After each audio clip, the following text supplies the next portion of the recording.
चंद्रयान 3 को लेकर एक और बड़ी अपडेट, और अपडेट ये कि लैंडर विक्रम जो है वो चंद्रयान से अलग हो चुका है, यानी कि एक और कदम जो है हम आगे बढ़ चुके हैं, यानी कि चांद के और बेहद नजदीक होते जा रहे हैं। पर इसके मायने क्या है, इस पर बात करने के लिए हमारे साथ स्पेस इंडिया से अरुण यादव जी मौजूद है। अरुण जी, विक्रम अलग हो गया है, कैसे इस कदम को देखते हैं और कितना इंपॉर्टेंट ये कदम है? सबसे पहले तो मैं मुबारकबाद देना चाहूंगा सभी भारतवासियों को कि एक स्टेप और हम नजदीक आ गए हैं चंद्रयान 3 में, कि विक्रम लैंडर अलग हो चुका है।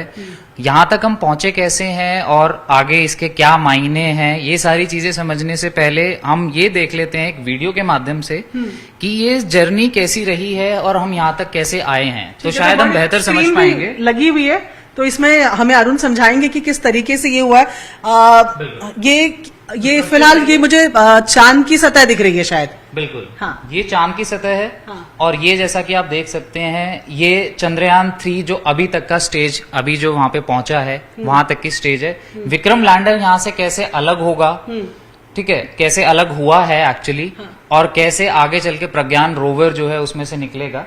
उससे पहले मैं आपको ये बताना चाहता हूं कि यहाँ तक हम पहुंचे कैसे हैं। ठीक है। जैसे कि पृथ्वी से चंद्रयान 3 स्टार्ट हुआ था, उसके बाद एक बहुत सारे चक्कर जो है वो चंद्रयान 3 ने पृथ्वी के लगाए थे, पृथ्वी के गुरुत्वाकर्षण से बाहर निकलने के लिए। उसके बाद अब फाइनली आके चंद्रमा के गुरुत्वाकर्षण में इसके बाहर जहां पे इसने चक्कर लगाए हैं, जिनको हम ऑर्बिट बोलते हैं, ये वहां पे पहुंच चुका है। अब फाइनली इसका अलग होने का टाइम है, और ये कुछ इस तरीके से होगा जिसके वीडियो के माध्यम से आपको बहुत अच्छी तरीके से समझ में आएगा। ये अभी ऑर्बिट पे घूम रहा है। ये ऑर्बिट है। हाँ। जो धीरे धीरे करके ये नजदीक आता रहता है, अपनी ऑर्बिट को ये छोटा करता चला जाएगा, और एकदम लास्ट स्टेप है जो ये विक्रम लैंडर, ये देखिए अलग हो चुका है। अच्छा, और ये दोनों अभी साथ साथ ही घूम रहे हैं? अभी ये साथ साथ घूम रहे हैं। अब विक्रम लैंडर का काम है चांद के और नजदीक जाना, ताकि ये वहां पे लैंड कर सके। ये देखिए, अच्छा, ये अलग हो गया है। ये अलग हो गया है, इसने अपना रास्ता बदल दिया है। हाँ। अब ये चांद की सतह के और नजदीक जा रहा है, ताकि ये वहां पे वो जगह ढूंढ सके जहां पे इसको लैंड करना है। ठीक है। तो ये लैंड करने के लिए एक पूरा पहले से एक डिसाइडेड एरिया होता है। और जैसा कि आप सबको पता है कि इसके लिए जो एक जगह चुनी गई है, वो है हमारी साउथ पोल। साउथ पोल पे जो है, अगर ये लैंड कर जाता है हमारा विक्रम लैंडर, तो भारत जो है वो पहला देश ऐसा होगा जो चंद्रमा के साउथ पोल पे लैंड करेगा। ठीक है, यहाँ पर ये समझना जरूरी है। देखिए, पूरी वीडियो भी साथ साथ चल रही है, इसे रोक ले यहाँ अगर। और यहाँ देखें, मैं ये भी जानना चाहूंगी अरुण कि ये बताइए कि इस पूरे मिशन में लैंडर किस लिए इंपॉर्टेंट है, क्या रोल होता है लैंडर का इतने बड़े मिशन की अगर बात की जाए? अगर लैंडर के रोल की मैं बात करूं तो सबसे पहले आप ये समझिए कि ये घूमता क्यों है चंद्रमा के आसपास, सीधा ये लैंड क्यों नहीं कर जाता। पहले ये चंद्रमा के चारों तरफ घूमेगा, एक ट्रेसिंग बोलते हैं, लेजर से पूरी ट्रेसिंग होती है हर एक चीज की। वो ट्रेसिंग करने के बाद ये वो जगह ढूंढता है, वो जगह देखेगा जहां पे इसको लैंड करना है, प्रॉपर वो जगह पे जाके फिर ये लैंड करेगा। इसके अंदर ही, विक्रम लैंडर के अंदर ही एक रोवर है जिसका नाम है प्रज्ञान रोवर। प्रज्ञान रोवर का है सबसे महत्वपूर्ण काम। अच्छा, तो आप कह रहे हैं कि चंद्रयान जिससे अगर हम कहें कि अलग हुआ है विक्रम, इसके अंदर प्रज्ञान है जो कि सबसे इंपॉर्टेंट काम करने वाला है, जिसके लिए पूरा मिशन किया गया है। बिल्कुल बिल्कुल। अच्छा। अगर आपको किसी जगह की स्टडी करनी है, वहां के बारे में अगर जानना है, तो आपको उसके नजदीक पहुंचना पड़ेगा। और अगर आप उसके बिल्कुल ऊपर सतह पे उतरते हैं और वहां से मान लीजिए कि सैंपल कलेक्ट किया जाता है, वो काम होता है रोवर का। ठीक। लैंडर तो वहां पे सिर्फ प्रज्ञान रोवर को ले जाने का काम करेगा। ठीक है। उसके बाद देखिए, एक अगर मैं आपको वीडियो के माध्यम से समझाऊं, ये जो है पूरी सतह की ट्रेसिंग हो रही है। अब ये विक्रम लैंडर जो है, ये वो जगह देख रहा है जहां पे लैंड करना है। ये डीबूस्टिंग प्रोसीजर हो रहा है। बिल्कुल। और ये सॉफ्ट लैंडिंग, ये सॉफ्ट लैंडिंग जो कि पिछली बार चंद्रयान 2 में नहीं हो पाई थी, अब की बार बिल्कुल हम उम्मीद करते हैं कि सॉफ्ट लैंडिंग इसकी होगी। और ये देखिए, ये इसमें से एक रैंप निकलेगा और ये रोवर जो बाहर आ रहा है, ये एक तरीके से एक रोबोट आप लगा लीजिए, हाँ। जिसमें हमने पहिए लगाए हुए हैं। इसी को प्रज्ञान रोवर का नाम दिया गया है। हाँ। ये प्रज्ञान रोवर यहाँ पे चंद्रमा की सतह पे उतरेगा और ये देखिए 14 पृथ्वी के दिन के बराबर ये होगा। हाँ। और ये 14 दिन जो पृथ्वी के 14 दिन माने जाते हैं, हाँ। वो चंद्रमा का एक दिन माना जाता है। हाँ। तो 1 लूनर डे इसे बोला जाता है, हाँ। जो कि 14 अर्थ डेज के बराबर होता है।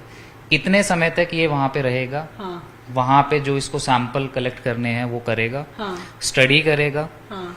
और उनके बेस पे यहाँ पे वो सारी चीजें बताई जाएंगी कि हमको यहाँ पे क्या मिला है, किस जो जिस चीज के लिए एक्चुअली भेजा गया था, उस चीज के लिए क्या क्या यहाँ से मिला है, क्या सैंपल मिला है, कौन सी स्टडी हुई है, ये सारी चीजें वो हमें डेटा भेजा जाएगा ठीक है। वापस। तो कुल मिलाकर अगर डेट वाइज बात की जाए तो अब विक्रम लैंडर जो है वो अलग हो गया, अगर तो कब तक माना जाए कि सॉफ्ट लैंडिंग होगी?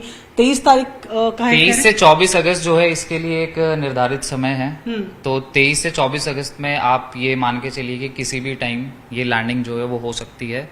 अब जो हमने समय डिसाइड किया था इसकी विक्रम के अलग होने का, वो बिल्कुल सही समय पे हुआ है, आज 17 अगस्त को।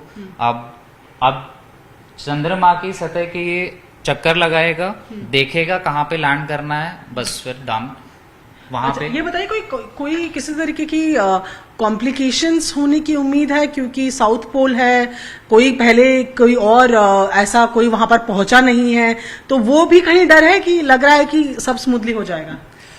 बिल्कुल, देखिए साउथ पोल की मैं आपको एक छोटी सी चीज बताता हूँ।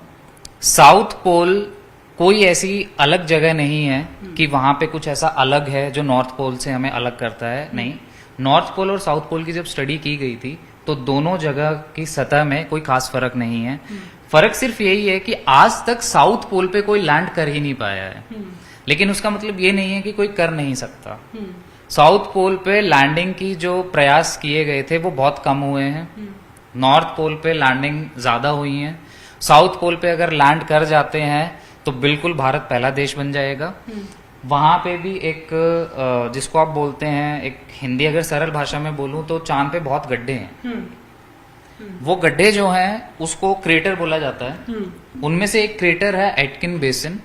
एटकिन बेसिन में जो है ये प्लान किया गया है कि वहां पे जाके ये लैंड करेगा, जो कि एग्जैक्टली 90 डिग्री पे भी नहीं है, क्योंकि अगर हम पोल की बात करें तो वो 90 डिग्री पे माने जाते हैं, लेकिन इसकी जो लैंडिंग साइट है जो एग्जैक्टली वो 70 डिग्री साउथ है।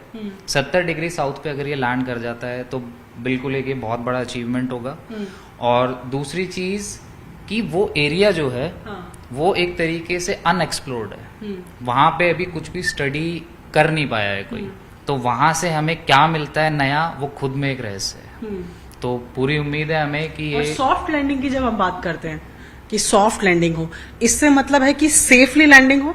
बिल्कुल, सॉफ्ट लैंडिंग से मतलब हमारा ये है कि विक्रम लैंडर जो है, विक्रम लैंडर जब चांद की सतह पे जाके प्रज्ञान रोवर को सेफली पहुंचाएगा तो उसके लिए जरूरी है कि वो एक आराम से जाके वहां पे, सॉफ्ट लैंडिंग का मतलब है कि आराम से जाके लैंड करे। क्योंकि अगर थोड़ी सी भी स्पीड ज्यादा हुई तो जो इम्पैक्ट आएगा, क्योंकि जब भी आप ऊपर से किसी चीज को लैंड कराते हैं, अगर उसकी स्पीड थोड़ी सी भी ज्यादा हुई तो इम्पैक्ट इतना तेज होगा कि उसके पार्ट्स जो हैं विक्रम लैंडर के या प्रज्ञान रोवर के जो पार्ट्स हैं वो डैमेज हो सकते हैं। और पिछली बार भी यही हुआ था चंद्रयान 2 में कि सिग्नल हट गया था या सिग्नल संपर्क टूट गया था, उसकी वजह से बहुत तेज गति से जो विक्रम लैंडर है वो लैंड किया था। और हम लेग्स बोलते हैं उसको, जिन पे विक्रम लैंडर या कोई भी खड़ा होता है उनको लेग्स बोलते हैं। वो लेग्स डैमेज हो गए थे और प्रज्ञान रोवर बाहर ही नहीं आ पाया था। तो इसी चीज को अभी ओवरकम करने के लिए अब की बार विक्रम लैंडर में मजबूत और ज्यादा मजबूत लेग्स लगाए गए हैं, ताकि वो जो इम्पैक्ट होगा अगर तेज स्पीड में भी होता है तो उसको झेल सके। ठीक है, तो कुल मिलाकर अगर बात की जाए तो देखिए एक कदम और आगे हम बढ़ गए हैं। आज विक्रम लैंडर अलग हुआ है, ऐसे में विक्रम लैंडर ने अब सॉफ्ट लैंडिंग करनी है। सॉफ्ट लैंडिंग क्यों करनी है उन्होंने आपको बताया, क्योंकि बहुत ज्यादा जरूरी है कि लैंड बेहद सॉफ्ट तरीके से हो, ताकि किसी तरीके के कोई एक्सटर्नल इंटरनल डैमेजेस ना हो, ताकि प्रॉपर तरीके से प्रज्ञान, जो कि इस पूरी कड़ी में सबसे महत्वपूर्ण है, जिसके माध्यम से वो स्टडीज होनी है, जिसके माध्यम से हमें चंद्रमा के साउथ पोल के बारे में पता चलना है, वो आराम से बाहर निकल पाए और वो तमाम चीजें कर पाए जिसके लिए चंद्रयान 3 का ये मिशन रखा गया है। ऐसे में आप सबकी नजरें रहेंगी कि कब विक्रम लैंडर सॉफ्टली लैंड करता है और कब रोवर बाहर निकलता है, ताकि हमें मालूम चले कि चांद के उस कोने में, उस हिस्से में क्या है जहां पर अब तक कोई नहीं पहुंचा। ऐसे करने वाला भारत पहला देश होगा।